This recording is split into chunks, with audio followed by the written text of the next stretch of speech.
Bonjour à tous et bienvenue dans le 6e épisode de Bleu et d'Or, le podcast francophone dédié à l'actualité des Fighting Irish de Notre-Dame. Actualité ô combien brûlante, tant Christian et Léo qui sont à mes côtés et moi-même sommes inquiets pour cette saison 2025 de Notre-Dame.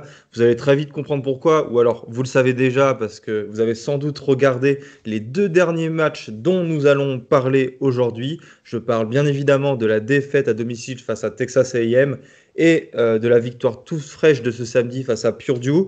Un épisode qui traite de ces 2 matchs, car nous avons identifié à peu près, on va dire, les mêmes problèmes, les axes de discussion qui nous semblent importants avant le déplacement de ce samedi 27 septembre à Arkansas, à Fayetteville. Je suis encore une fois accompagné par Léo. Salut Léo. Salut Gus, salut à tous, j'espère que vous allez bien. Très heureux d'être avec toi pour débriefer après ce troisième match joué par Notre-Dame. Et effectivement, il y a pas mal d'inquiétudes à soulever et voilà, je pense qu'on va avoir beaucoup de choses à dire dans cet épisode pour se projeter sur la suite de la saison de Notre-Dame. Et puis, on reviendra aussi avec toi dans un premier temps sur ton expérience à South Bend. On rappelle que tu as passé une petite semaine du côté de l'Indiana pour le match face aux Aggies. Mais avant ça, Christian. Salut Christian. Salut, heureux de vous retrouver. Je crois que j'ai le goût de débuter ce podcast-là par une citation de Mike Tyson, un ancien champion poids lourd des années 90, qui disait que chaque personne a un plan jusqu'au jour où elle reçoit un solide coup de poing en pleine gueule. Je trouve que ça s'applique énormément à notre défensive et à notre équipe en ce début de saison. Et ça nous fera plaisir peut-être d'en discuter au cours des prochaines minutes parce que je vous dirais que nous avons été ébranlés. Heureusement pour nous, nous avons eu l'occasion de digérer les émotions. Ceux qui nous suivent à travers les tweets et le petit chat interne, je vous dirais que nous étions en colère, je pense, après j'allais dire les 2 derniers duels, puisqu'on pourra parler de Purdue tantôt. Je ne crois pas qu'il y a personne ici autour de la table qui est 100% rassuré de cette performance de notre défensive, qui Non, ne semble pas être une certainement pas. défensive de playoff. Oublions ça, ce n'est pas une défensive de playoff. Mais il y a des points positifs. Puis je pense que c'est aussi, ça va être important de sortir les points positifs, chers messieurs, parce que j'ai l'impression Complètement. Je pense que nous devons continuer d'une manière générale à être optimistes parce qu'on a des raisons d'être optimistes. On en parlera tout à l'heure, mais si J-Car est meilleur que ce qu'on Oui. pensait, il faut le dire, des joueurs aussi se révèlent. Donc il y a vraiment de la matière et aussi à dire de bonnes choses. Mais voilà, l'objectif de Notre-Dame, c'est d'aller en play-off. Et avec une telle défense, comme tu l'as dit, Christian, ça semble vraiment compromis. Avant ça, on va parler de l'expérience de Léo. Léo, qui a fait un Hambourg-Chicago et Chicago-South Bend pour aller voir les Aggies. Alors, je ne sais pas trop par où commencer. Euh, Déjà, Léo, pourquoi es-tu allé voir ce match si important face à Texas A&M? Toi, on peut dire que tu as des Irish roots. Ouais, tout complètement. C'était un voyage familial. Une sorte de tradition qu'on avait fait une première fois il y a une douzaine d'années. En fait, mon père a eu la chance, lorsqu'il était étudiant, de partir un an à Notre-Dame. Et il était fan de Notre-Dame quand il était petit parce que c'était diffusé sur le câble français. Et ma grand-mère était également fan. Et donc, on, c'était, on avait eu l'occasion de se le faire une première fois il y a 12 ans pour un match face à la Navy. On était allé en Irlande il y a 2 ans pour un autre match face à la Navy. Ma grand-mère avait la volonté d'y retourner. Et donc, on y est allé. Eux ont eu la chance de profiter de quelques jours à Chicago avant que je les rejoigne et qu'on parte pour South Bend. Et on est arrivé donc à South Bend jeudi en fin de journée. On a principalement profité du vendredi pour visiter le plus beau campus des États-Unis. J'ai pas peur de le dire. Entre ah non, mais entre le Touchdown Jesus, le Dôme doré, la basilique du Sacré-Cœur, et puis c'est le commentaire qu'on se faisait avec justement les personnes avec qui j'étais, cette faculté à garder un petit peu la même direction artistique dans tous les bâtiments, qu'en fait qu'ils soient à neuf ou récents, c'est la même pierre qui est utilisée avec la même architecture. Et donc, même si le campus s'étend, il garde cette authenticité. Et c'est vraiment, c'était un bonheur de se balader. En plus, on a eu la chance d'avoir une super journée. Et donc, on a pu finir la journée en passant par la grotte et puis en allant faire un tour autour du lac pour que je fasse ma petite réplique de la photo de Rudy.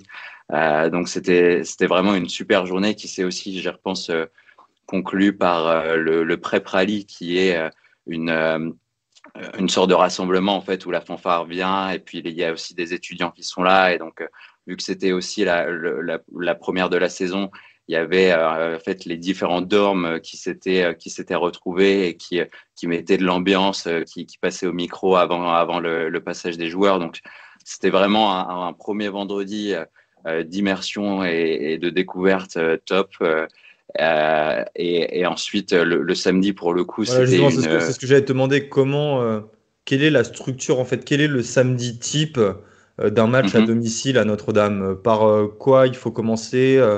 Les fans, qu'est-ce Faut qu'ils se vont lever voir, en très fait? tôt, hein? Alors, ouais, faut se lever tôt.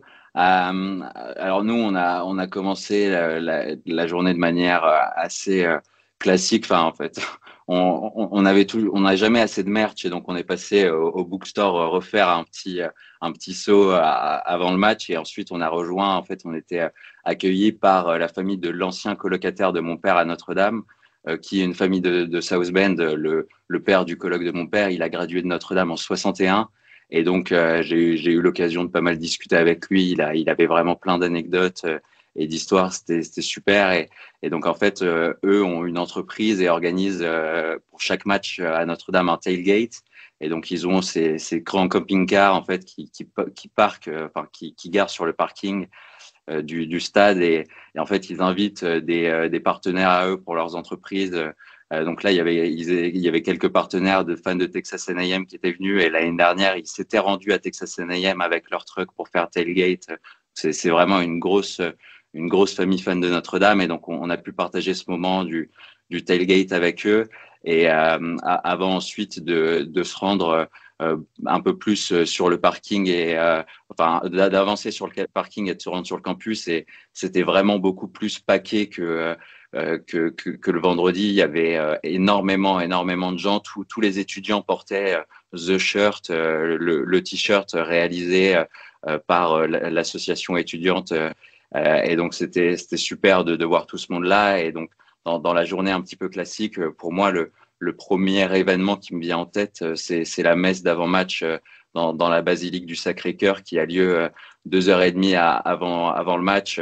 J'ai cette image en tête de Coach Freeman qui sort de la basilique devant la porte avec écrit God, Country, Notre Dame. Donc, on s'est rendu juste devant la basilique en fait pour pouvoir voir les joueurs sortis juste après la messe. Et en fait, l'idée, c'était également d'enchaîner sur les trumpets at the Dome qui étaient historiquement sous le dôme et donc ça rendait une super perspective. Et maintenant, depuis le Covid, ça a lieu juste devant le dôme et la basilique, mais c'est très beau aussi juste devant une statue. J'invite tous nos auditeurs à vous rendre sur le compte Twitter et à regarder le thread que j'ai publié si jamais ça vous intéresse de voir des images. Et donc après ça, et après ces moments classiques, on s'est rendu au stade environ 1 heure avant le début du match pour aussi s'imprégner de l'ambiance d'avant-match. On a eu le droit à notre petite serviette jaune d'avant-match que j'ai soigneusement gardée. Et ensuite, voilà, l'ambiance, le stade s'est rempli assez tôt et l'ambiance est bien montée. Je sais pas si vous aviez vu à la télé, mais au moment où les joueurs sont rentrés au vestiaire, ça chauffait déjà entre les deux équipes sur le terrain et donc vraiment c'était une super ambiance. On a eu tout le protocole d'avant-match avec la performance de la fanfare sur le terrain, l'hymne national qui a été joué avec le flyover. Et puis ensuite, l'entrée des joueurs avec le Here Come the Irish. Enfin, c'était vraiment un enchaînement. Enfin, l'heure d'avant-match est passée à une vitesse jusqu'à ce moment du There's some magic in the sound of their name qui m'a donné des frissons. Je me suis bien cassé la voix. Au bout de 5 minutes dans le premier quart-temps, j'étais à 2 doigts de plus avoir de voix et donc j'ai dû adapter un peu ma stratégie pour tenir tout le match. Et donc, ouais, c'était vraiment le show à l'américaine. Notre-Dame avait vu enfin, Notre-Dame Stadium est un des plus grands stades et c'était vraiment un moment super. Et puis, j'en profite aussi pour saluer Hugo, en fait, une des personnes qui était avec nous pendant le voyage, qui lui était allé passer en fait 6 mois à Texas A&M et donc lui était plutôt un Aggies. Et je passe un salut aussi à toute la fanbase des Aggies qui avait fait le déplacement en nombre du côté de South Bend. C'était la première fois que Texas A&M venait jouer à Notre-Dame Stadium. Et pour le coup, en fait, moi, j'étais à l'opposé de la section étudiante dans le stade et donc assez proche finalement de là où il y avait un petit morceau de la fanfare et pas mal de fans de Texas A&M.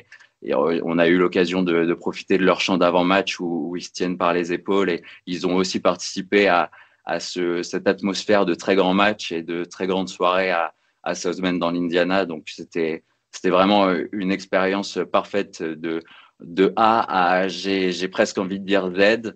Ça n'a pas été Z pendant 10-15 minutes à la suite du match et le temps de sortir, mais finalement, j'ai très vite pu relativiser sur l'expérience de fou que j'avais vécue et j'espère que j'ai réussi à vous partager au mieux ce week-end complètement fou.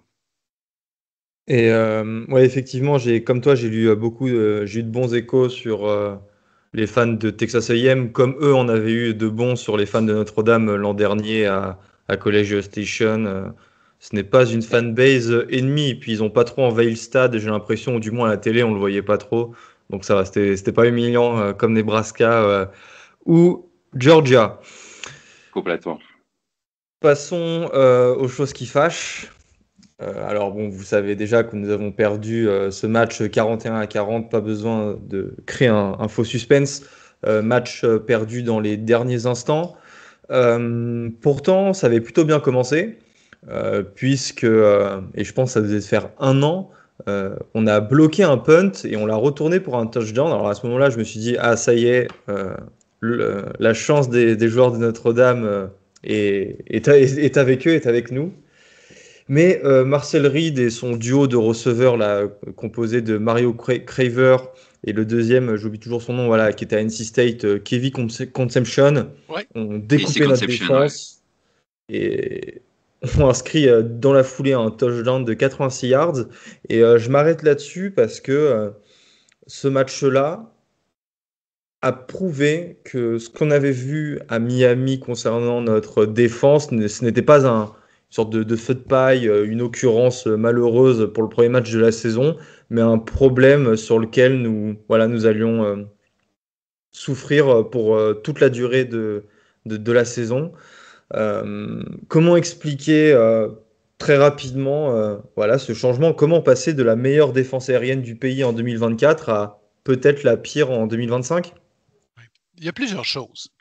Oui, j'ai été très, très critique et très sévère envers Chris Ash, qui est sûrement une des parties du problème présentement, mais c'est plus compliqué que ça, là. On ne peut pas cibler juste un problème. Clairement, il y a un manque de leadership dans cette équipe-là.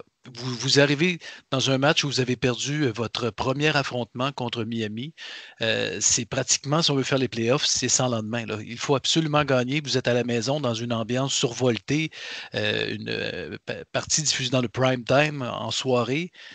Et vous avez des joueurs qui ne se sont pas présentés. Et on revient à des carences. Et lorsqu'on regarde la défense, il y a deux choses. Le procès de Chris Ash, on peut le faire au complet. Certains vont vous dire c'est ses appels de jeu, c'est les blitz, pas manque de pression. C'est beaucoup plus compliqué que ça. Nous avons la chance d'avoir Mike Denbrock de l'autre côté. Qu'est-ce qui est la force de Mike Denbrock? C'est sa capacité à s'ajuster avec le personnel qu'il a pour choisir les bonnes stratégies. Dan Brock a travaillé avec Riley Leonard l'année dernière, qui n'était pas du tout un quarterback naturel comme CJ Carr. Il a ajusté son cahier de jeu en conséquence. Un coordonnateur défensif, là, vous avez des joueurs où on change un petit peu la structure, la philosophie. Il y a des carences à Notre-Dame. Là. On va se le dire, nous avons une ligne défensive et c'est pas nouveau. Là. On avait cette même ligne défensive-là qui n'est pas des plus talentueuses. Vous regardez, il n'y a pas de joueurs 5 étoiles à la Georgia dans cette équipe qui vont finir des choix de premier tour dans la NFL au niveau du draft. On n'aura pas ça. Là. Mais ce que Golden faisait, il était capable de s'ajuster et de garder le quarterback adverse, j'allais dire, en insécurité. C'est un petit peu ça, dans une zone vulnérable en arrière où on ne savait pas d'où venait la pression. Tantôt, c'était Xavier Watt qui arrivait du safety.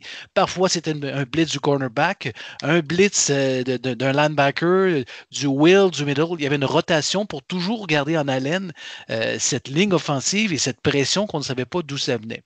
Chris Ash, il n'y en a pas de pression. J'ai l'impression que sa défensive est construite. On dirait qu'il joue cette défense-là comme s'il avait la défense de Georgia il y a 3-4 ans où on pouvait faire de la pression à 4 joueurs seulement. C'était des athlètes tellement incroyables qu'on n'avait pas besoin de plus pour faire de la pression.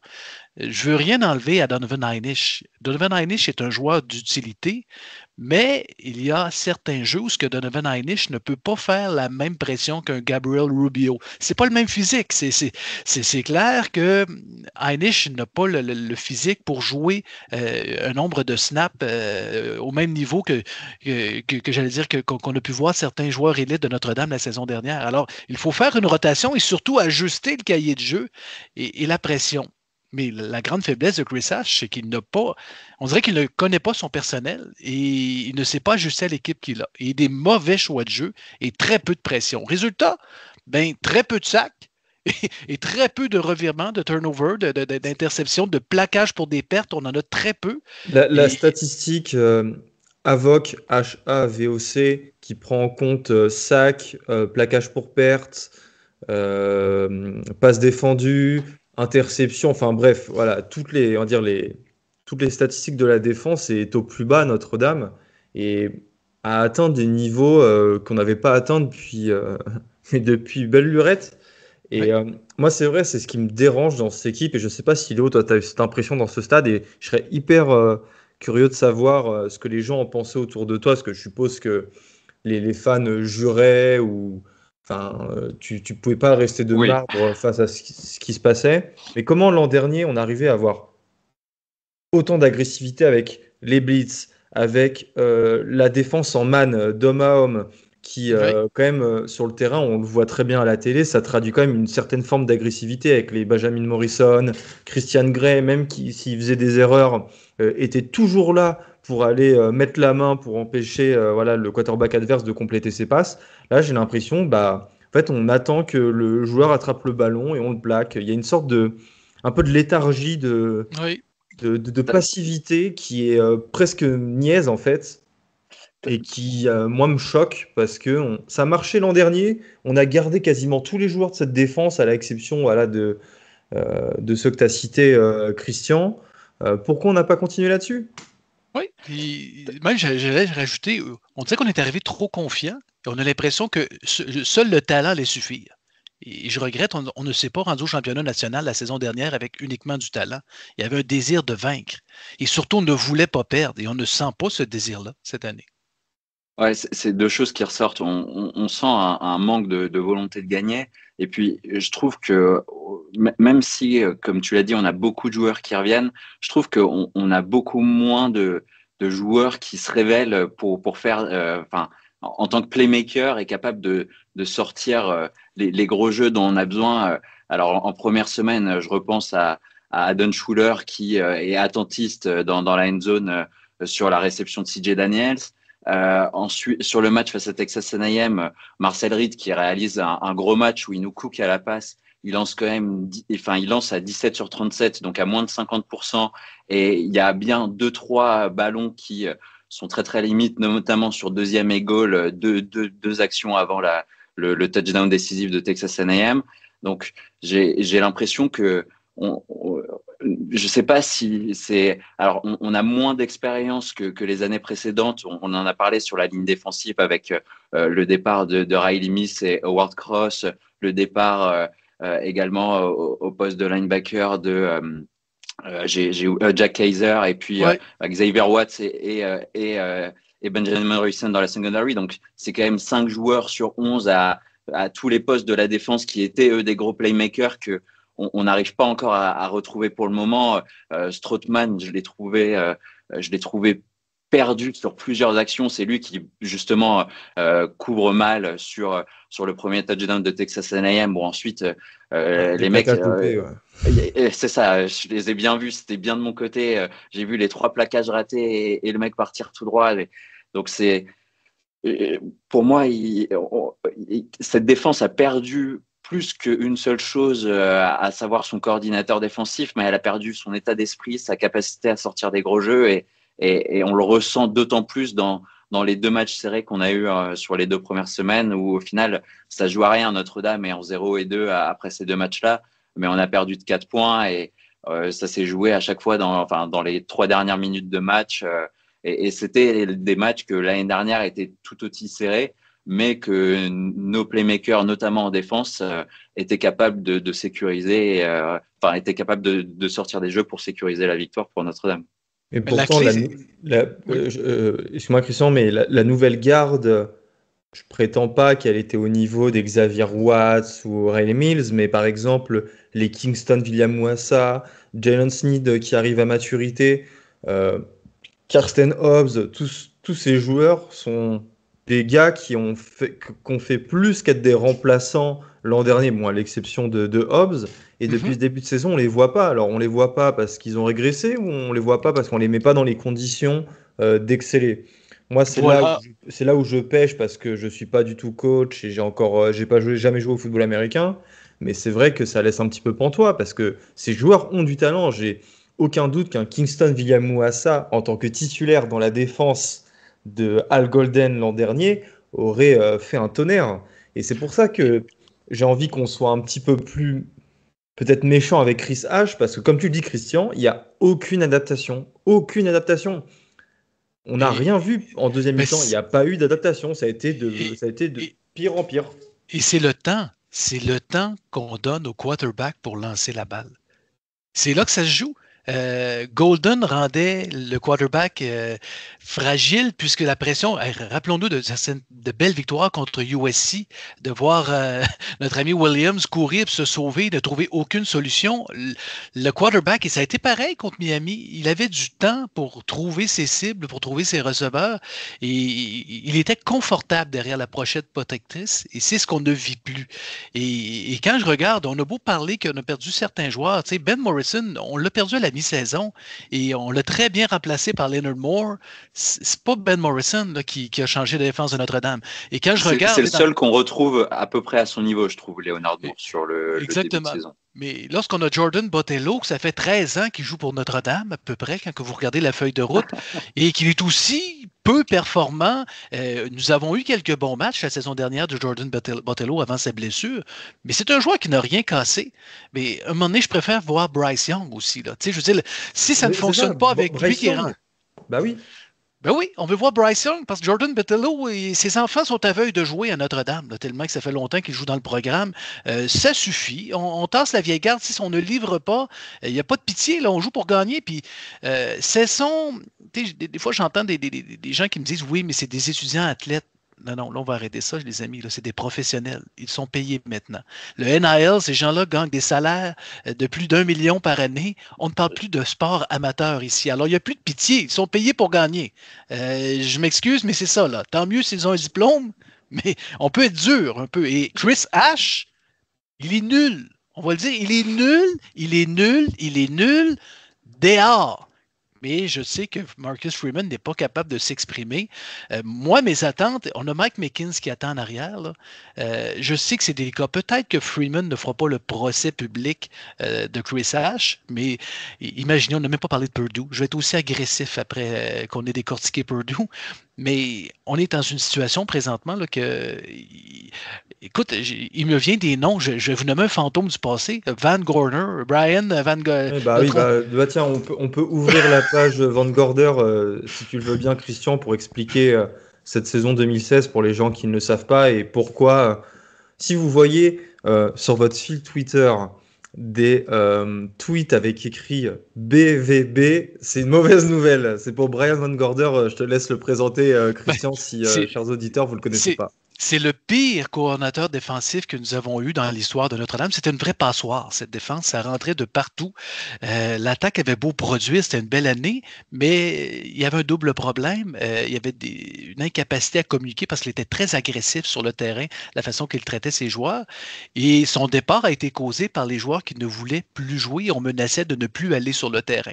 C'est ce qui a forcé Brian Kelly à le licencier. Là, le défi que nous avons, je comprends, Freeman veut le protéger. Certains comparent la situation avec Coach Parker en offensive. C'est qu'on savait très bien que ce n'était pas au point. On s'est entendu à l'amiable à la fin de saison. Il paraît bien, c'est lui qui quitte pour un poste de head coach pour Troy, mais en réalité, il ne serait pas revenu probablement s'il n'avait pas quitté. Mais là, écoute, je comprends si on ne veut pas faire mal paraître Chris Ash, qui est quand même un coach d'expérience, qui a déjà eu des belles années, mais qui n'a pas la feuille de route de Al Golden comme coordonnateur défensif. Quand vous regardez Al Golden, il avait eu énormément de succès avec Virginia avant de devenir head coach à Temple et head coach à Miami, ce que ça avait été plus douteux. Mais quand vous regardez Chris Ash, oui, il a gagné un championnat national à Ohio State, mais il était co-coordonnateur défensif.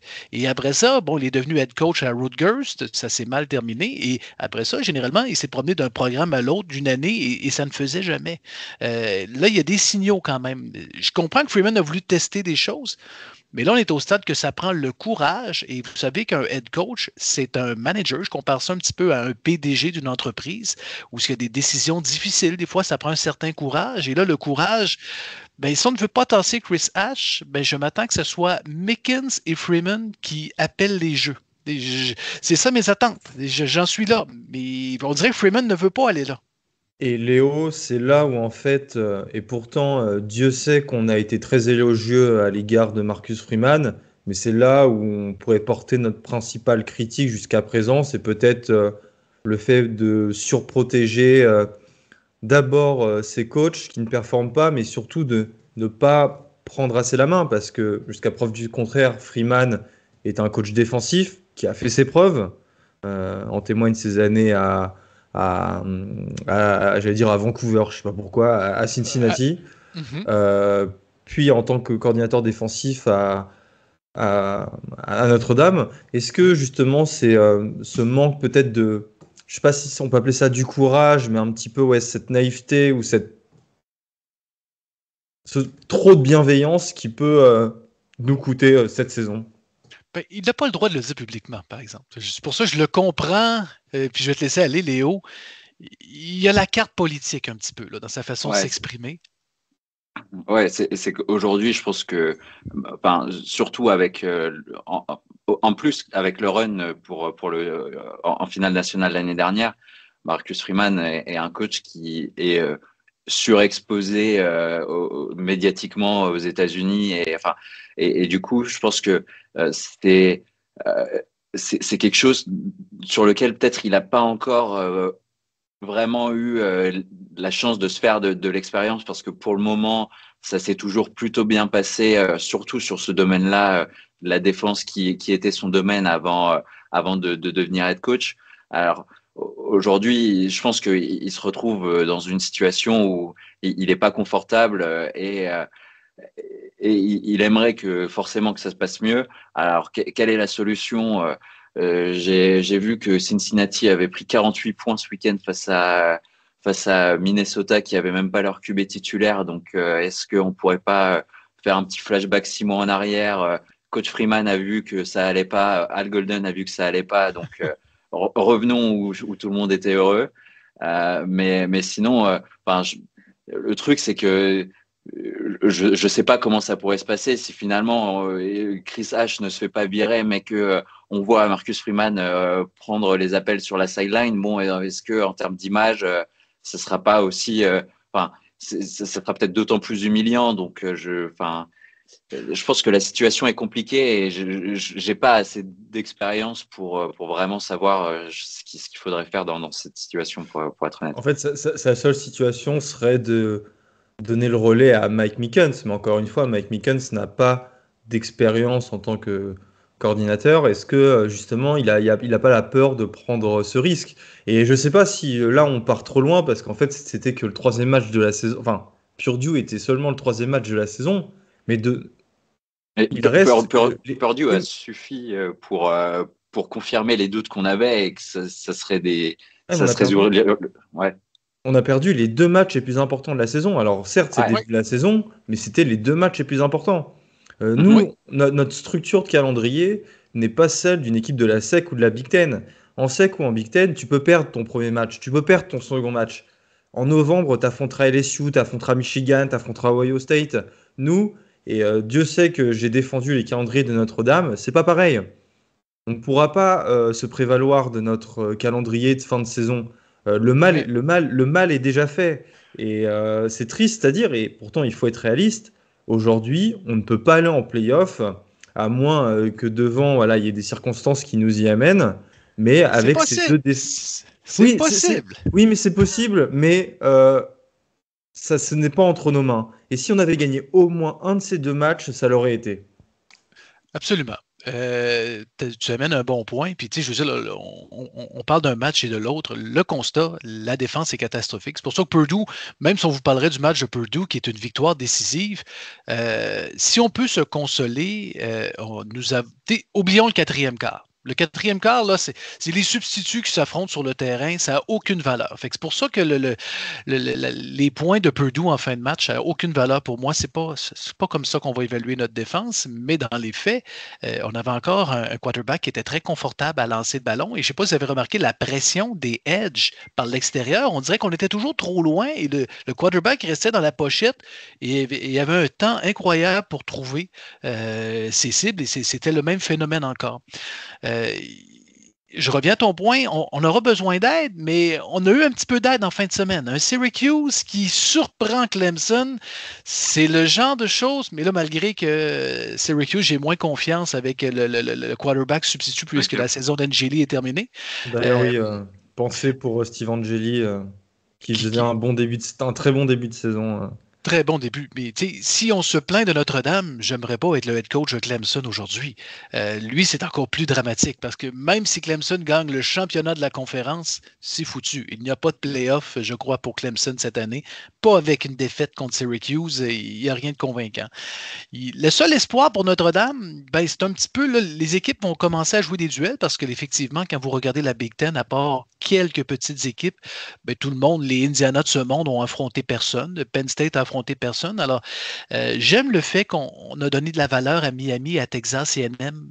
Ce qui pourrait faire mal à Notre-Dame, c'est que Texas A&M perdent des gros matchs. Ils ont un très gros calendrier. Effectivement, c'est ce qui pourrait nuire un peu. Même chose pour Miami. Miami s'écrase contre Florida State. Ça perd un peu de valeur aussi. Alors, il faut que Miami continue à gagner pour nous donner une chance. Vous regardez le calendrier du SEC, il est compliqué là, pour les équipes. Honnêtement, chapeau à la SEC cette année. Il est fort possible qu'il y ait des équipes qui vont avoir 1, 2, voire même 3 défaites comme la saison dernière. Alabama a perdu un gros match cette année et se doit de gagner. Il y a des équipes sous pression présentement. Et Arkansas qui a perdu contre Memphis, qui sera la prochaine cible de Notre-Dame. Ben, Arkansas, 1 ou 2 fois durant la saison, peut surprendre une puissance de la SEC. Alors ça peut avantager Notre-Dame. Là, malheureusement, je vois des Indiana qui jouent personne cette année. Calendrier, encore une fois, facile. Il y aura probablement une défaite. Ça sera de savoir, est-ce que 2 défaites de l'Indiana Notre-Dame passe devant, je crois que oui. Si Indiana a une deuxième défaite, mais c'est pas joué. Il y a encore des possibilités, mais pour ça, on a besoin d'un USC qui continue à gagner jusqu'au duel contre Notre-Dame. On a besoin d'un Navy qui demeure invaincu et qui continue à gagner jusqu'à la fin de la saison. Boston College nous offre une belle saison. Le quarterback de Boston College, il est spectaculaire. Il va détruire Notre-Dame, notre défense, on ne corrige rien. Là. Anyway, ça, c'est un autre sujet.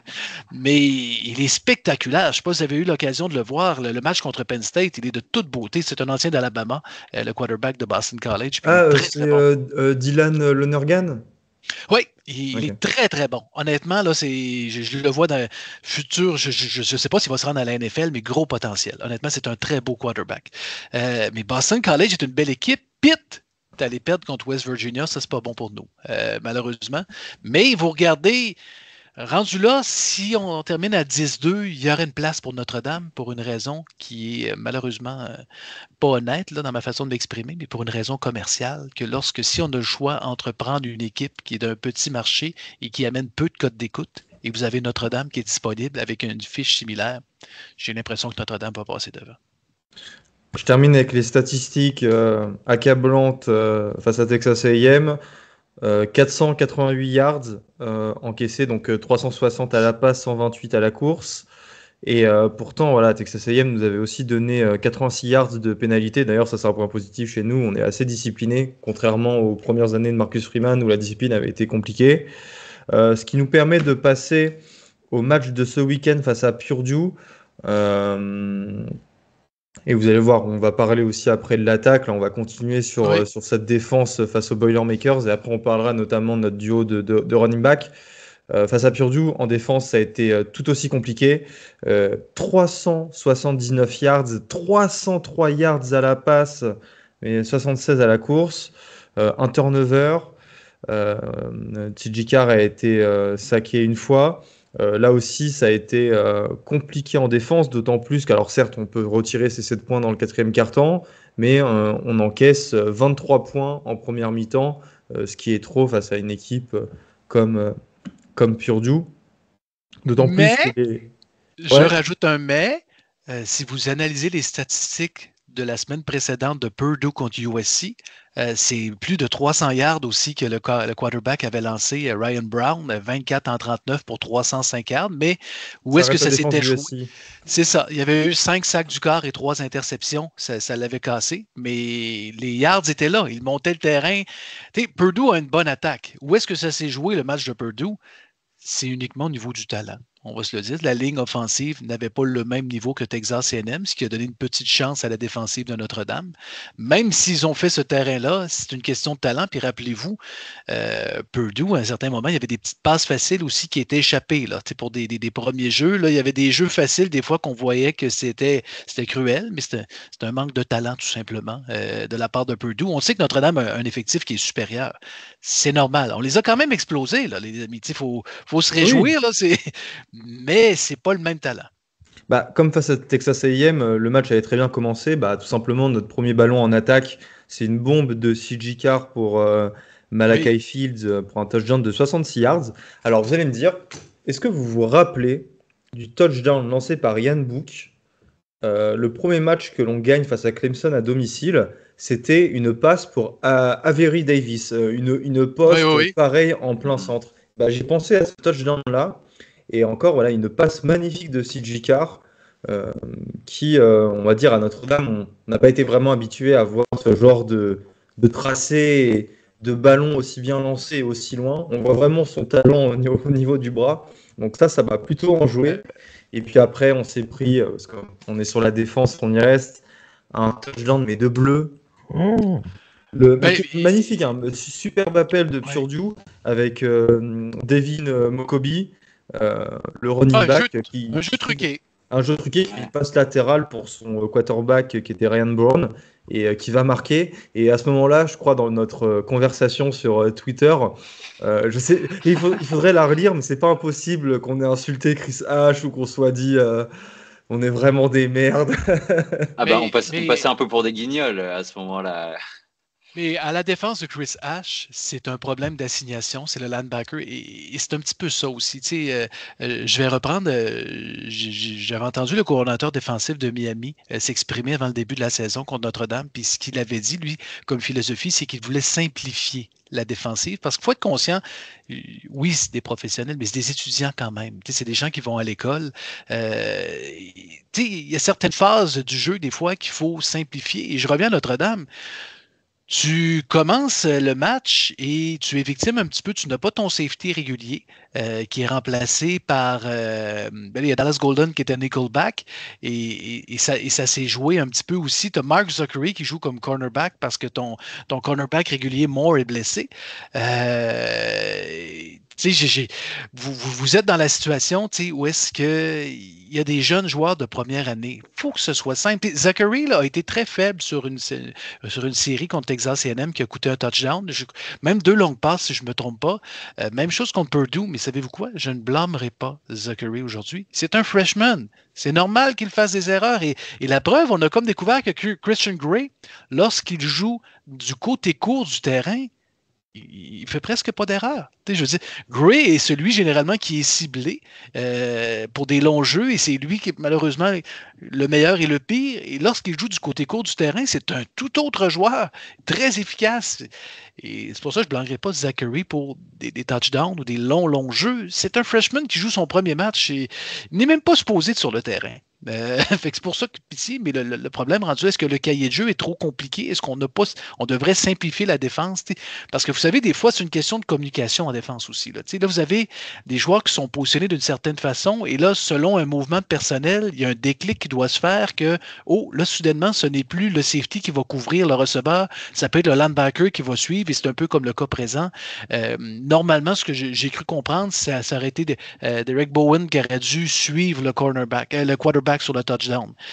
Il ne l'a pas fait. Mais là, est-ce qu'il y avait un déclic selon le positionnement et le mouvement personnel que c'est un autre joueur qui a mal fait sa lecture et il y a un problème de communication? C'est possible. C'est pour ça que il n'y a pas que Chris Ash, mais est-ce que c'est normal que la meilleure ou une des meilleures défenses contre le jeu aérien devient la 107e en changeant une seule chose? Ben là, il faut cibler la seule chose qui a changé. On n'a pas le choix. Fait contre Purdue, je reviens, puis on va se répéter, puis il va falloir parler de positif, messieurs, parce que là, je pense à nos auditeurs qui sont sur le bord de la dépression. On devrait parler de sujets un petit peu plus croustillants, mais je pense que s'il n'y a pas de correction, surtout que la semaine prochaine, Arkansas, on va en parler un petit peu plus tard, Taylor Green c'est un quarterback qui lance des missiles. Là. Il a tout un bras. Là. C'est l'ancien de Boise State. Ça peut être très compliqué, encore une fois, si on n'a pas fait de correction. Mais, écoute, je suis inquiet. Pour parler d'un peu de positif, Augustin avait commencé à en parler, mais on peut se pencher sur l'attaque qui a quand même répondu présent sur ces 3 premiers matchs et puis notamment sur ce dernier match face à Purdue où on a pu voir quand même une domination. Donc, tu as parlé du touchdown de Malachi Fields. CJ Carr a lancé un autre touchdown à la passe pour Jordan Faison sur une magnifique route où il a réussi à nouveau à bien prendre la profondeur et je trouve que Jordan Faison est un des joueurs qui, je trouve, a à nouveau passé un cap. Enfin, moi, ça a toujours été un joueur que j'appréciais et je trouve qu'il a alors, je sais pas si justement c'est parce que ça nous rend fous tous les plaquages manqués, mais je trouve qu'il a une faculté à faire manquer des plaquages à ses adversaires et à gagner des yards après réception qui nous font vraiment beaucoup de bien et qui apportent un profil assez différent des autres receveurs qu'on a. Sur le plan de jeu, enfin sur l'aérien, le jeu aérien, peut-être ma petite déception pour le moment, c'est Jaden Greathouse qu'on n'a pas encore beaucoup vu. Il me semble qu'il n'a pas touché de ballon dans le match face à Purdue. Il en a touché 2 face à Texas A&M, donc ça fait deux réceptions en 3 matchs pour un joueur qui a quand même, notamment dans le run de playoff l'année dernière, joué un rôle primordial sur ces grosses actions. On se souvient face à Penn State et aussi le touchdown à une main en finale nationale face à Ohio State. Donc, sur le jeu aérien, on a un jeu aérien qu'on n'avait pas vu. Je pense que vous êtes d'accord avec ça à Notre-Dame depuis des années. depuis au moins 10 ans. Plus que 10 ans. Il faut remonter à Jimmy Clausen pour avoir un quarterback de ce niveau. C'est Jimmy Clausen, dernière année, c'est en 2009. Clausen, et avant, c'était Brady Quinn. Là, on parle de. Puis là, je vous parle de quarterbacks qui ont été draftés des choix de premier tour. Là. Fait que oui, CJ Carr, je veux rien enlever à Riley Leonard, mais les passes qu'il fait, autant pour le wide receiver boundary, les deux receveurs du côté large du terrain, pas du côté large, mais sur les côtés, Leonard ne lançait jamais là, et je sais que Augustin, je te taquine un peu parce que Ian Book est très important dans ta vie, mais Book n'était pas un spécialiste également pour lancer à l'extérieur. Angeli n'était pas un spécialiste non plus. Angeli aimait lancer à l'intérieur. Le tie-end, aussi celui qui est à l'intérieur dans la slot, c'était des cibles un peu comme Greathouse, il va privilégier des receveurs à l'intérieur. Carr est très confortable. Et là, il faut comprendre, je sais que j'ai des gens qui me parlaient cette semaine et qui me disaient, oui, mais j'aurais aimé ça voir CJ Carr lancer plus contre Purdue. Est-ce que CJ Carr a lancé seulement 12 ballons? Il en a complété 10 pour 223 yards. Ça fait à peu près, ça va faire quoi? Ça doit faire 17 ou 18 yards par passe tentée, ce qui a un ratio qui est quand même pas mal, mais c'est vrai qu'il n'a pas beaucoup lancé. Mais je vous explique pourquoi. Oui. Parce qu'il y avait un junior comme coordonnateur défensif chez Purdue. Quand je dis un junior, je veux dire c'est quelqu'un qui... Je ne comprends pas quel film de Notre-Dame il a vu, mais il a instauré une défense comme si Notre-Dame jouait du air raid offense. Alors, il faisait du 3-3-5 contre Notre-Dame quand tu as Love comme running back en arrière pour alimenter. Tu as également Jalen Price qui peut courir. Et qu'est-ce que tu fais? Tu mets 4 gars en avant et le reste en couverture. Ben écoute, si je suis coordonnateur offensif puis tu me fais des cadeaux comme ça, puis tu me laisses des trous partout béants pour courir, ben, je vais donner le ballon à Batman et Robin qui vont courir en arrière et qui vont gagner 6-7 yards par course. On m'ouvre le chemin comme ça, c'était une facilité. Fait que tu n'as comme pas le choix. Si tu me le donnes, je vais le prendre. C'est comme si on vous invite au restaurant puis on vous paie la table d'hôte puis si c'est gratuit, vous n'avez rien à payer. Je prends et je continue. Alors, c'est un peu ce que Love a fait. C'était d'une facilité parce qu'il n'y avait pas de pression. On préférait couvrir. C'est comme si CJ Carr avait créé une dimension de jeu qui inquiétait l'équipe adverse et on préférait se défendre contre le jeu aérien que contre la course. Ce qui est une grave erreur contre Notre-Dame, qui est la force et la course. Encore une fois, j'aurais pu être très critique sur la ligne offensive lors des 2 premiers matchs parce que je trouvais qu'on n'ouvrait pas de trou à Love. C'est une question de talent encore là. Ce que je veux dire, c'est que je ne crois pas que tous les bobos de la ligne offensive sont réglés. On a des soucis quand même à ouvrir des trous contre des grosses lignes défensives. Mais contre Purdue, c'est une question de talent. Là. On était plus fort. Je trouve la preuve parfaite, c'est que on peut parler de Batman et Robin. Alors, je vais juste leur donner les statistiques. Jeremiah Love, en 19 portées, c'est 157 yards pour 2 touchdowns. Jadarian Price, qui sort peut-être son meilleur match à Notre-Dame, c'est 3 touchdowns pour 74 yards. Mais à chaque fois, comme tu dis, ces courses n'étaient pas à l'intérieur. Ce n'étaient pas des trous ou à quelques exceptions faits par la ligne offensive. Mais c'était, on va dire, des courses... un peu comme au rugby, on parle de cadrage débordement, des courses de dépassement sur les côtés. Et là où Jeremiah Love et Jadarian Price sont exceptionnels, il me semble que les deux, ils ont mis en tout 3 ou 4 touchdowns 3 touchdowns de cette façon. Ça l'illustre bien aussi. Exactement. Et heureusement, moment de satisfaction personnelle, j'ai le Wildcat qu'on a présenté à 7 reprises contre Texas A&M, j'étais tellement heureux. Je baignais dans le bonheur de ne pas voir cette formation contre Purdue. Love n'a pas le physique d'un Estimé, de Audric Estimé, qui est capable de foncer.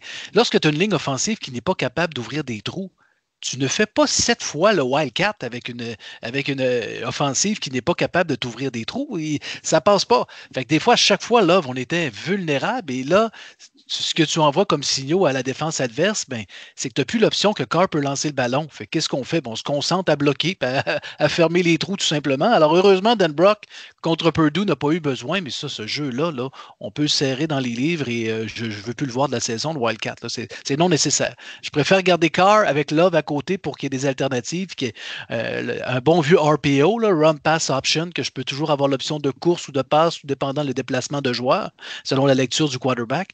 Mais là, le Wildcat Love, là, s'il vous plaît, là, on n'est pas équipé pour faire ça souvent. On n'est pas Oregon. Il faut se calmer. On n'a pas cette dynamique-là. Ouais, surtout que moi, je l'aurais bien plus vu éventuellement, comme tu le disais, avec un Jadarian Price qui est aussi un autre gabarit. Je rappelle juste, il a aussi, Jadarian Price, marqué un retour de kick-off de 100 yards dans le match face à Purdue où il a à nouveau stoppé un mec quasiment au milieu de terrain pour ne pas se faire plaquer. C'était trop simple, mais donc ouais, l'attaque de Notre-Dame, en tout cas sur ce match face à Purdue et puis même sur le match face à Texas A&M, a quand même réussi à montrer de bonnes choses. Mais du coup, finalement, là où quand on faisait des épisodes de podcast, notamment pour en playoff l'année dernière, on disait on a besoin de la défense pour voilà, rester dans le match et pouvoir gagner le match, ben en fait, un an plus tard, on se retrouve à demander à l'attaque de performer au maximum pour pouvoir nous garder dans le match, parce que finalement, si on se retrouve face à une autre très grosse attaque, ben ça va se finir, on va se retrouver dans un match comme face à Texas A&M, où ça sera l'attaque qui marquera le plus, qui gagnera. Donc, est-ce que vous pensez que justement peut-être le manque d'expérience de CJ Carr, parce que pour le moment on l'a pas encore vu sur un game-winning drive directement, euh, est-ce que enfin ça vous fait peur de justement le fait que maintenant on se repose sur l'attaque pour gagner des matchs qu'à un moment elle puisse craquer?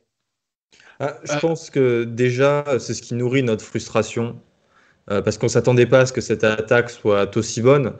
Le fait qu'on inscrive 40 points en moyenne alors qu'on a affronté Miami et Texas A&M, qui sont deux équipes du top 10, en dit long encore une fois. Et le deuxième point, c'est que c'est une question de probabilité en fait.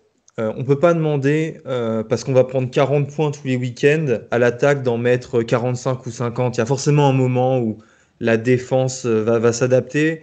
Et c'est une histoire de balance. Il faut que la défense fasse son effort si on veut continuer à gagner, enfin continuer à gagner. On n'a gagné qu'un match d'ailleurs. Si on veut gagner les prochaines rencontres, il faut que ça soit un effort de tous. Et c'est pourquoi je suis pas très optimiste si on doit se reposer exclusivement sur l'attaque. Mais ça, c'est à parier que la défense ne s'améliore pas. Et ce que j'ai quand même du mal à croire, vu la qualité des joueurs qui sont présents et dans une moindre mesure du staff, même si Chris H semble être un mauvais coach. Mais, tu sais, en vous et moi, là, à quoi vous pensez que la semaine de Notre-Dame se définit?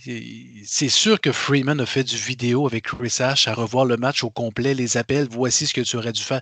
C'est sûr, et je ne sais pas si vous vous rappelez l'entrevue de Freeman à la demi lorsqu'il a parlé à NBC. Il était découragé là, par sa défense, puis c'était une pointe directement à Chris Ash. Alors, je comprends, lors de sa conférence de presse officielle de lundi, c'était plus reposé, probablement encadré par la relation de presse, aussi les médias de Notre-Dame qui doivent protéger un peu le message. Mais le Freeman qui nous a parlé à la demi, si vous avez la chance de revoir cette entrevue-là, et je donnais pas cher la peau.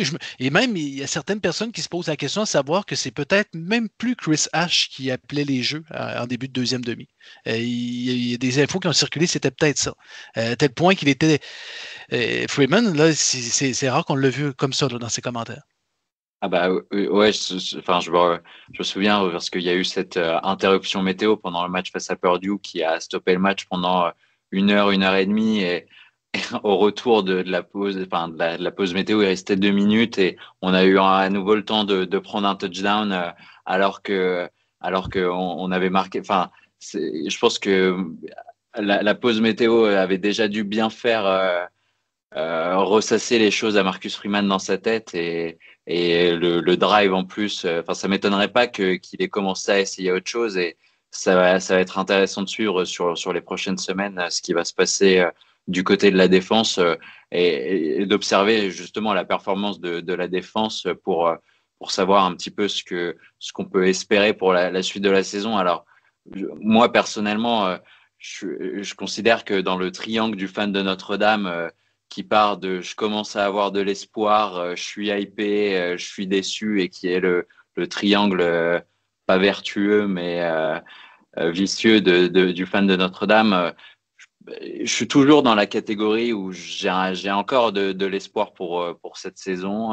Est-ce que vous aussi, c'est parce qu'en début de saison, on avait tous annoncé ici aussi, je me rappelle, une seule défaite maximum. Oui. On se retrouve au bout de 3 semaines à 1 et 2. Est-ce que vous souhaitez revenir un petit peu et donner votre projection pour la suite de la saison? Je t'en prie, Christian. Bien, la défense ne redeviendra jamais ce qu'elle a été la saison dernière. Il est trop tard dans la saison, un petit peu pour ça. On aurait eu besoin peut-être d'un bail. Imaginons un instant qu'un Freeman, il y a un changement de contrôle à la défense. On aurait eu besoin peut-être d'un bail pour remettre en place parce qu'il y a des enseignements à faire.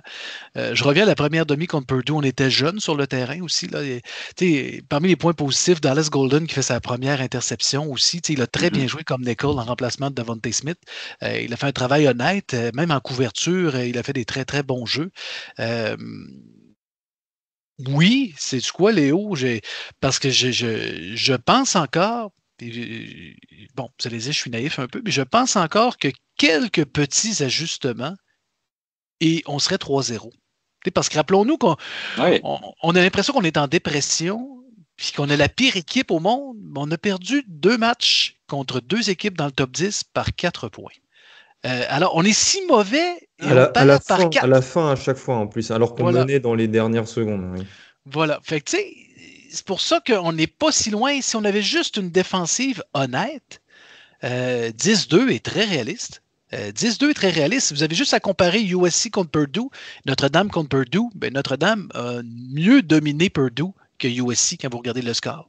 Quand vous regardez l'ensemble du match. Si vous regardez l'ensemble du calendrier, Arkansas nous fait peur. On va en parler tantôt. Pourquoi ça nous fait peur? Parce que la SEC, c'est des athlètes monstrueux. Fait que c'est sûr que si on veut gagner les batailles des tranchées, notre ligne offensive sera testée.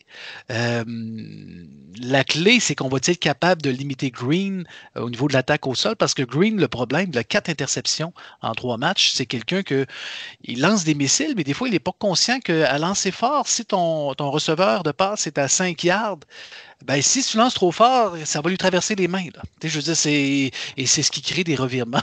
Et Memphis a réussi à courir. Memphis a été très simple en fin de semaine. C'est le quarterback qui courait ou c'était le running back, c'était les deux. Je sais que Carr ne courra pas, mais je pense qu'on a deux. On a Batman et Robin qui peuvent courir. Et côté offensif, je pense qu'on a une attaque nettement plus dominante que Memphis. Fait que c'est pour ça qu'Arkansas, c'est jouable. On pourra voir les autres équipes. Il y a USC qui représente un point d'interrogation, à savoir est-ce qu'ils sont si bons que ça? Ce qu'on souhaite, nous, c'est qu'ils continuent à gagner et on percera le panier lorsqu'on les affrontera peut-être. C'est peut-être ça la solution, surtout que c'est à Notre-Dame le match, ça peut nous aider. Mais comme tu dis, Augustin, c'est sûr qu'une victoire contre Stanford en fin de saison, c'est pas ça qui va nous amener en play-off, les amis. C'est au niveau de la valeur de victoire. Il faudrait gagner 140-3 peut-être pour avoir un espoir de donner de la valeur à ce match-là. Mais je vois North Carolina State, que NC State qui a perdu un gros match aussi en fin de semaine. C'est pas bon pour nous, ça. C'est pas drôle de souhaiter que Navy soit invaincu. Là. Mais oui, j'y crois à 10-2 pour répondre à la question. Je vous propose de passer sur la présentation du prochain match qui aura lieu samedi à 18h entre Arkansas et Notre-Dame. Arkansas qui n'est pas classé, qui est sur un bilan de 2 victoires pour 2 défaites. Les 2 victoires étaient face à Alabama et A&M et Arkansas State, et les 2 défaites face à Ole Miss et Memphis. Face à Ole Miss 41-35 et face à Memphis 32-31. Je suppose que le match sera diffusé sur ABC. Oui. Que faut-il regarder? Alors, je pense qu'on est tous d'accord, c'est leur quarterback qui est arrivé de Boise State il y a 2 ans maintenant, Taylon Green, qui est sur des statistiques, je vous les cite, de 298 yards à la passe, 90 yards à la course, 12 touchdowns pour 4 interceptions, 64% de passes complétées. Un peu l'impression que Arkansas met tous ses œufs dans le même panier. Oui, parce que même Green, tu le disais, 360 yards, puis 8,2 yards par course. C'est quand même considérable. Et le running back est Mike Washington. C'est le même Mike Washington qui était le running back numéro 1. Si je ne me trompe pas, c'est à Buffalo. Je veux juste m'en assurer dans les 3 dernières saisons. Puis je pense qu'il a fait un petit séjour à New Mexico State et je pense qu'il s'est promené aussi. Mais Washington fait un travail honnête. 7,2 verges par course. Il était à 330 yards depuis le début de la saison. Mais ça se passe beaucoup au sol de ce côté-là, mais Green est capable de lancer le ballon. 12 touchés, 12 touchdowns, pardon, 4 interceptions. Mais malheureusement, des fois, c'est des interceptions qui surviennent à des moments dramatiques. Memphis avait pas une confortable avance, mais Arkansas avait une confortable avance sur Memphis à la demi et ça s'est effondré. C'est des ajustements et tout. La bonne nouvelle pour Notre-Dame, c'est que le match est à midi, heure d'Arkansas. Même, je pense même que c'est 11 heures. Je pense qu'il y a une heure de décalage, si je ne me trompe pas. C'est bon pour Notre-Dame parce que je pense que l'ambiance et la partisanerie du SEC, si ça avait été un match en soirée, je pense que ça aurait été plus intimidant pour Notre-Dame qu'un match en après-midi. Je pense que ça, c'est bon pour nous de ce côté-là. Après, nous sommes le match de l'année pour Arkansas.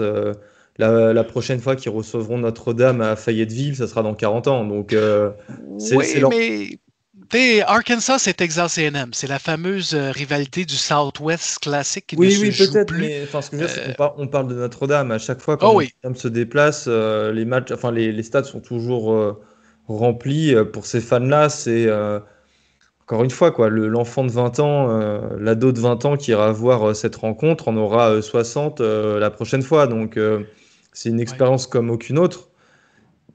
Et malheureusement, je pense que les cloches vont sonner. D'ailleurs, si vous avez des acouphènes, coupez le son. Oui, ce sera bruyant parce que vous regardez le calendrier d'Arkansas. C'est pour ça que Notre-Dame, oui, est une bonne équipe, mais vous regardez, ils ont affronté Ole Miss, tu disais plus tôt.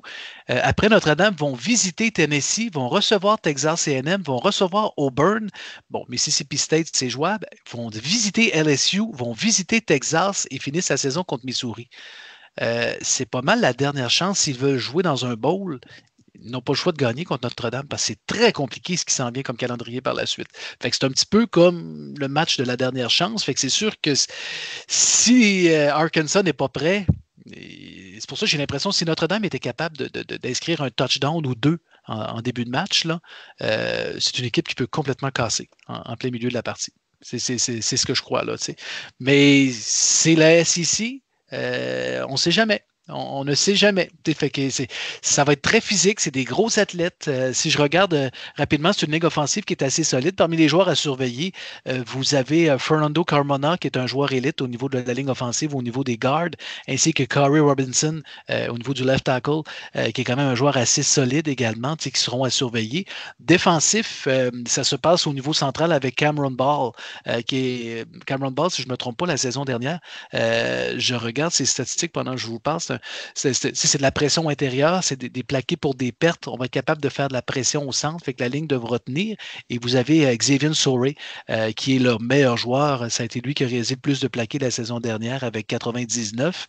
2 sacs, interceptions, a frappé 3 fois le quarterback durant la saison. C'est un joueur qui est partout sur le terrain. Fait que c'est pour ça que c'est les joueurs clés qui seront à surveiller de leur côté. Fait que c'est une défense équilibrée, mais Sam Pittman, qui est le head coach un petit peu de Arkansas, on a toujours l'impression c'est sa dernière chance avant de sauter. Il a survécu la saison dernière grâce à une fiche de 7 victoires, 6 défaites, mais vous regardez les années précédentes, on a de la difficulté à franchir le cap du 7 victoires par saison pour Arkansas. Mais à leur défense, c'était une division qui était très, très, très difficile. C'était la SEC de l'Ouest. Maintenant, ça n'existe plus. Mais tu sais, quand vous débutez la saison contre Alabama, LSU, vous avez Texas A&M, vous partez pratiquement avec 3 défaites en partant. Fait que c'était compliqué. Mais Pittman, puis surtout, c'est pas facile pour Pittman parce qu'imagine, tu as l'ancien head coach qui est ton coordonnateur offensif, qui attend juste ça que tu te plantes pour prendre ta place. C'est un peu ça qui se passe à Arkansas. C'est l'ancien coach d'Arkansas des belles années qui est le coordonnateur offensif de leur côté. C'est Bobby Petrino qui est là comme coordonnateur offensif. Fait que lui, il attend juste ça. Là, inverser les rôles, c'est un petit peu comme si à Notre-Dame, notre ami Chris Ash était un ancien head coach défensif qui avait déjà réussi du succès à Notre-Dame. Freeman, il serait frileux un petit peu. Là, fait que c'est une drôle de chimie, par exemple, qu'on trouve de ce côté-là, mais à date, ça semble fonctionner puisqu'ils ont quand même participé à un bowl la saison dernière. Mais Notre-Dame ne peut pas arriver en retard. C'est ce que je retiens. Ah, ben ça, oui. Si c'est la même défense qui a joué contre Purdue l'après-midi, ça peut être très, très long. Ah, pitié que nous vivions pas une après-midi comme celle-là. Après tout ça, quel serait ton pronostic, Christian? Et tiens, cite-moi, hormis Taylor Green, un duel que tu suivras, ou du moins une escouade ou un joueur chez nous qui devra élever son niveau de jeu. Moi, je vais revenir parce que c'est une défense qui. Tu sais, les défenses de SEC, je ne veux pas dire qu'elles se ressemblent tous, mais c'est excessivement physique. C'est des athlètes. Je regarde juste Quincy Jones, 6 pieds 6, 280 livres comme Edge. Vous regardez au centre Ian Gifford, 6 pieds 5, 388 livres. Tu sais, ça, c'est typiquement SEC, 388 livres. Je ne sais pas si vous savez, là, mais c'est gros. C'est immense. Rubio étant le plus grand de Notre-Dame, je pense qu'il est à 325 ou quelque chose comme ça. C'est énorme. Alors, le ball que je vous parlais tantôt, 324 livres. Fait que c'est sûr que le centre, les deux DT, tu me dirais, c'est les batailles à gagner. Est-ce que Love sera capable de courir au centre? Parce que ça aussi, ça change complètement notre dynamique. Si vous avez deux bœufs en plein centre qui limitent les dégâts et on n'est plus capable de courir, il va falloir sortir du inside zone et essayer de trouver d'autres stratégies peut-être au sol. Des fois, je trouve qu'on ne va pas assez dans l'axe. On a tendance à toujours courir au centre et on le fait avec Price qui a du succès des fois quand il va à l'extérieur pour courir. J'aimerais voir un petit peu plus ce genre de jeu-là. Mais si on a un peu comme un duel contre Texas A&M que notre attaque au sol ne fonctionne pas, ça pourrait être compliqué. Fait que moi, je te dirais, c'est cette principale bataille-là, parce que le reste, techniquement, il n'y a pas de wide receiver à Arkansas qui pourrait nous faire mal paraître. Mais Green est capable de lancer de la longue balle. Fait que donc, c'est pour ça que là, il y a des rumeurs. Pour l'instant, Moore, c'est peu probable. On va le savoir à la dernière minute s'il va jouer. Ça pourrait être Zachary encore. Fait que ça pourrait être compliqué, ça aussi, pour des longs jeux au niveau des.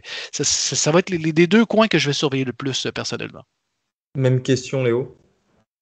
Ouais, pour le coup, j'allais plus me pencher sur les cornerbacks et leur duel avec les wide receivers. Enfin, même s'ils n'ont pas de joueurs qui sortent du lot, on a quand même Omega Blake qui a déjà fait 24 réceptions pour quasiment pour un peu plus de 320 yards depuis le début de saison. Donc, il est quand même. Ils ont quand même une connexion, mais surtout, enfin, ce que je vais regarder, c'est la réaction de notre secondary face à un quarterback qui, on l'a vu, est capable de lancer des interceptions et de se mettre en danger. J'en attends plus, justement, comme j'en parlais un petit peu plus tôt, de joueurs capables de sortir des plays décisifs et si l'attaque en a besoin, que la défense réponde présent pour assurer cette victoire et qu'on ait encore au moins un peu d'espoir pour la saison et que tout ne soit pas fini avant même le 1er octobre. Oui, et en défense, Quincy Rhodes, présentement, 5 sacs du quart, 7 plaqués du quart. Quand je dis quart, c'est quarterback, on s'entend. Alors donc, 5 sacs du quarterback et 7 plaqués pour des pertes. Notre ligne offensive, les amis, je vous dis tout de suite que ça peut... il y aura du travail à faire pour empêcher Jones de se rendre en arrière, là, pour attraper Carr. J'en viens à vous demander vos pronostics. Léo, victoire de Notre-Dame? Ouais, obligé de partir sur une victoire de Notre-Dame. J'ai pas envie que la saison, entre guillemets, s'arrête Ouais. là. Et je pense on n'a pas cette attaque-là pour rien. Et donc, je pense qu'elle va quand même vouloir avoir envie de jouer quelque chose cette année. Et donc, elle va continuer à step up. Et voilà, maintenant, il faut espérer que chaque semaine, on voit un visage différent de la défense, différent dans le sens positif, évidemment. Mais donc, on n'a pas encore, je regardais la marge, enfin, le over-under, mais moi, je partirais sur une victoire de Notre-Dame. Christian? Oui, mais il y a des conditions. Je veux voir Kingston dans le champ arrière à rendre la vie compliquée à Green. On le voit pas. On ne voit pas Kingston, qui est un chasseur de quarterback. On ne le voit. On voit pas nos linebackers courir après les quarterbacks. Pas de QB spy, non, d'ailleurs. Non, effectivement. Fait que on a besoin de ça. Je comprends que Green peut courir, fait qu'il faut être très prudent. C'est pour ça que je pense à nos edges. Si on a tendance à aller trop en arrière, Green il va s'amuser, puis il va courir par la course, il peut gagner 10, 12 yards, c'est très facile pour lui. Alors donc, ceux qui ont eu la chance de voir le match hier entre les Lions et les Ravens, on avait un bel exemple. Les Lions à la toute fin, en couverture, comment qu'on limitait Lamar Jackson en gardant un joueur spécialiste, honnête, que son travail n'était uniquement que de surveiller les déplacements de Jackson. Elle ne faisait pas de pression, mais restait juste 1 yard derrière la ligne défensive, juste à espionner un peu pour éviter les jeux. C'est un peu le même travail qu'on devrait avoir. Certaines responsabilités, peut-être à un Drake Bowen de surveiller pour pas que Green se mette à courir à gauche et à droite. Mais Green peut se battre lui-même. Fait que la clé est là. Est-ce qu'on a le score? J'ai pas regardé encore. Si on regarde la cédule de Notre-Dame présentement, est-ce qu'on connaît la cote à savoir ce match-là? Non, justement, j'ai regardé, on l'a pas encore. OK, ça n'est pas. J'ai 3,5 points pour moi, j'ai 4,5. 4,5, OK. J'étais sur le site d'ESPN. Moins 4,5, ouais. Oui, je crois qu'à 3,5, 4,5, on peut y aller avec Notre-Dame. Je pense que Notre-Dame peut gagner ça. On a besoin d'une victoire signature. Notre-Dame aurait besoin d'une victoire par 2 touchdowns. C'est quelque chose de. Puis 2 touchdowns sur la route à Arkansas, ça serait d'envoyer un beau message pour le reste de la saison. Mais puis savez-vous quoi? 2 touchdowns, mais je ne veux pas qu'on gagne 56-40. Là. J'aimerais ça, tu sais, je vais être très honnête, un 30 à 13, là, je serais très confortable. Eh ben moi, je reprends votre argumentaire, je suis plutôt d'accord. Je parierai pas contre Notre-Dame parce que j'ai pas envie qu'on s'enfonce voilà, dans une mauvaise saison alors qu'on a quand même de très beaux atouts et qu'on a échoué de peu face à Miami et Texas A&M. Il faut passer au-dessus de cette défense et moi aussi je pense à une victoire de Notre-Dame de plus de 4,5 points voilà, pour reprendre les cotes actuelles. C'est la fin. Merci à tous de nous avoir écoutés. C'était le 6e épisode de Bleu et d'Or. On se donne rendez-vous peut-être pour le match après Arkansas ou alors on verra. On verra si on fait comme cette fois, si on fait 2 matchs en un ou si on s'occupera seulement. Ça dépend du résultat, on peut le dire. Oui, ça dépend du résultat. Voilà. Ou seulement si on fera celui face aux Razorbacks. Mais quoi qu'il en soit, Notre-Dame a l'occasion ce samedi d'avancer, de relancer sa saison parce que Dieu sait que cette équipe en a les moyens. Je termine sur une note positive, chers amis. Je ne sais pas si vous. Faut être rempli d'espoir. Je ne sais pas si vous avez vu la nouvelle cette semaine au niveau des réajustements de la firme Rivals pour le recrutement. Notre-Dame a présentement la meilleure classe pour 2026. Quand vous regardez le classement, les composites qu'on appelle, dans le fond, c'est des réajustements qui se font selon la saison des joueurs qui ont été recrutés, qui se sont engagés verbalement à Notre-Dame. L'avenir est quand même rose. Là. Si Chris Ash peut s'en aller, l'avenir est rose. À condition de trouver un bon coordinateur défensif, tu as oublié de le dire. Bon, merci. J'ai confiance, chers amis. Merci Christian d'avoir été là. On se donne rendez-vous, on l'espère. En tout cas, si on se donne rendez-vous la semaine prochaine, il y a un épisode la semaine prochaine, c'est que ce samedi nous aura donné une bonne nouvelle. Donc salut Christian. Et salut Léo, merci à toi d'avoir été là. Et puis moi je vous dis à la prochaine. Go Irish.